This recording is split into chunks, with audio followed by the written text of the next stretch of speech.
Welcome to the Senior Techie Podcast. Mhm. Today we are exploring some really fascinating articles about intelligence, creativity, and, well, the brain. We are, yeah. And our main mission today is to reassure you that, being a quote-unquote genius isn't some mysterious techie gift that you are somehow excluded from. Exactly.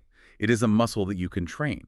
Like if you are staring at a new smartphone and feeling a bit afraid you've been left behind, Mhm. you are deeply capable of mastering this. You really are. And before we get into the details, let's introduce a few terms like IQ, EQ, and GQ. So think of your brain like a car. Okay, a car. I can picture that. Right. So IQ, or your intelligence quotient, that is basically the raw horsepower of your engine. And then EQ, emotional intelligence, is like the steering and suspension. So EQ is what helps you navigate the bumps on the social roads. Exactly. And then GQ is your genius quotient. That is just your personal driving style, how you uniquely prefer to learn and navigate the world. So traditionally, an IQ score of 140 or more is genius level, right? With the average being like 85 to 115.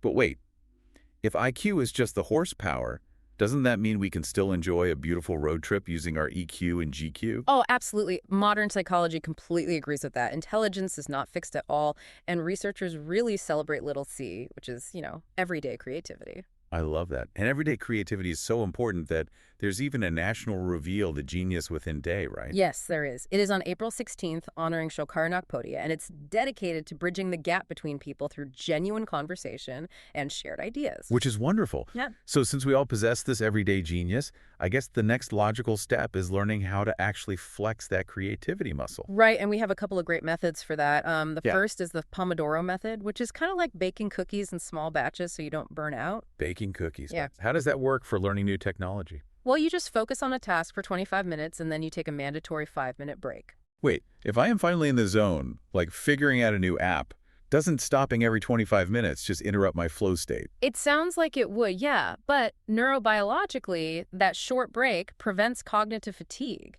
It resets your attention span so your brain can actually absorb the new information. Oh, okay. That makes sense. You are pacing the engine. So what about organizing all these new ideas once we start learning them? For that, we have mind mapping. So think of this like planting a tree. Like planting a tree. So the main idea is the sturdy trunk, and then every new thought branches out from it. Exactly, yeah. Because your brain stores information in associative webs, not straight lists. And speaking of bypassing straight lists, there's also this fun exercise in the sources called the 30 Circles Challenge. Oh, right. That is where you draw 30 circles, and you have 3 minutes to turn them into recognizable objects, like a clock or a pizza. Yeah, and forcing that strict 3-minute time limit actually bypasses your inner critic, so it forces speed over perfection. That is so cool. But honestly, my absolute favorite tip from all this is totally tech-free. Just taking a 10 to 15-minute walk without a phone. The physical movement creates mental space. It really does. And since science shows our brains continuously build new connections throughout our lives, what hidden genius idea might you uncover today just by taking a quiet 10-minute walk? This podcast was brought to you by The Senior Techie. It's available on Apple Podcasts, YouTube, and Spotify. If you'd like to receive their free newsletters, you can subscribe at subscribe.theseniortechie.com.